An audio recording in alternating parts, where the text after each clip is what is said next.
عقل مند ہونے کے لیے امیر ہونا، بڑے عہدیدار ہونا، کسی خاص مذہب، برادری یا نسل کا ہونا ضروری نہیں۔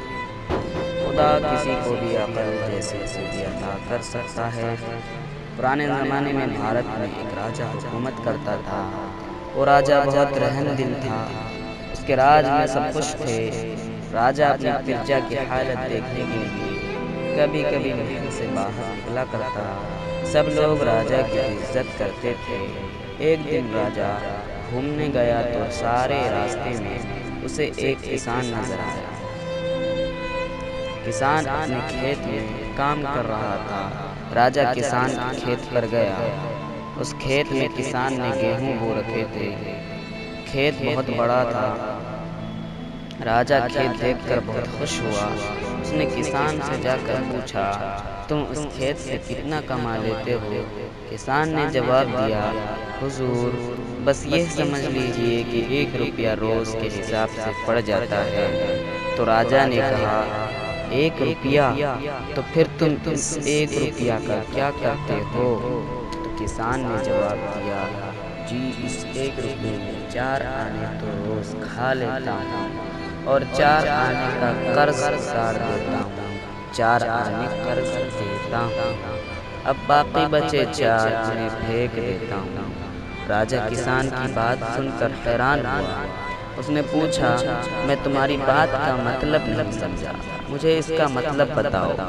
کسان نے ہاتھ جوڑ کر کہا، حضور اس کا مطلب یہ ہے کہ 4 آنے جو کھاتا ہوں وہ تو میرے اوپر میری بیوی پر خرچ ہوتے ہیں، 4 آنے کا جو میں قرض دیتا ہوں اس کا مطلب ہے کہ 4 آنے میں اپنے ماں باپ پر خرچ کرتا ہوں۔ انہوں نے مجھے پالنے پوسنے میں جو خرچ کیا تھا وہ مجھ پر قرض ہے۔ 4 آنے جو قرض دیتا ہوں وہ میں اپنے بچوں پر خرچ کرتا ہوں تاکہ جب میں بوڑھا ہو جاؤں تو وہ میری خدمت کر سکے۔ 4 آنے جو میں کنویں میں پھینکتا ہوں تو اس کا مطلب ہے کہ میں اتنا خیرات کرتا ہوں۔ راجا یہ جواب سن کر بہت خوش ہوا۔ اس نے کسان کو انعام دیا اور کہا، دیکھو جب تک تم میرا 100 بار منہ نہ دیکھ لو یہ بات کسی کو نہ بتانا۔ کسان نے وعدہ کر لیا۔ راجا واپس اپنے محل کو چلے آیا۔ اگلے دن راجا نے یہ بات درباریوں کو بتائی اور اس نے سب سے اس کا مطلب پوچھا مگر کوئی بھی اس کا مطلب نہ بتا سکا۔ وزیر بہت ہوشیار تھا۔ اس نے راجا سے کہا، سرکار کل میں آپ کو اس بات کا مطلب بتا دوں گا۔ وزیر اسی دن اس کسان کے پاس گیا اور اس سے اس بات کا مطلب پوچھا۔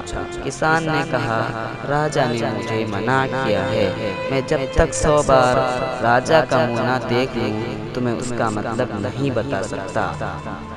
وزیر نے کہا، کوئی ترکیب بتاؤ، میں راجا سے وعدہ کر چکا ہوں کہ کل اس بات کا مطلب ضرور بتاؤں گا۔ کسان کچھ دیر تک سوچتا رہا، پھر اس نے کہا، ایک ترکیب ہے، تم مجھے 100 اشرفیاں دو، میں تمہیں یہ بتا دوں گا۔ وزیر اس کے لیے تیار ہو گیا۔ اس نے کسان کو اسی وقت 100 اشرفیاں دے دی۔ کسان بہت خوش ہوا اور اس نے وزیر کو سب کچھ بتا دیا۔ اگلے دن دربار میں راجا نے وزیر سے کسان کی بات کا مطلب پوچھا تو وزیر نے کسان کی بات کا ٹھیک ٹھیک مطلب بتا دیا۔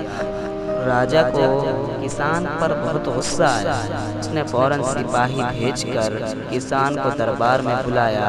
کسان دربار میں آیا تو راجا نے کہا، تم نے ہم سے وعدہ کیا تھا کہ کسی کو اپنی بات کا مطلب نہیں بتاؤ گے، لیکن تم نے وزیر کو سب کچھ بتا دیا، تم نے وعدہ خلافی کیوں کی؟ کسان نے کہا، سرکار آپ سے وعدہ کیا تھا کہ جب تک میں آپ کا منہ 100 بار نہ دیکھوں اس راز کو کسی سے نہ بتاؤں گا۔ ہاں ٹھیک ہے، مگر تم نے ایک مرتبہ میرا منہ نہیں دیکھا۔ نہیں سرکار، میرے پاس 100 اشرفیاں ہیں، اس پر آپ کی تصویر بنی ہے، میں نے 100 اشرفیاں کو دیکھ کر ہی یہ بات بتائی ہے۔ کسان نے راجا سے کہا۔ راجا کسان کی عقل مندی پر بہت خوش ہوا۔ اس نے اسے 100 اشرفیاں اور انعام میں دی۔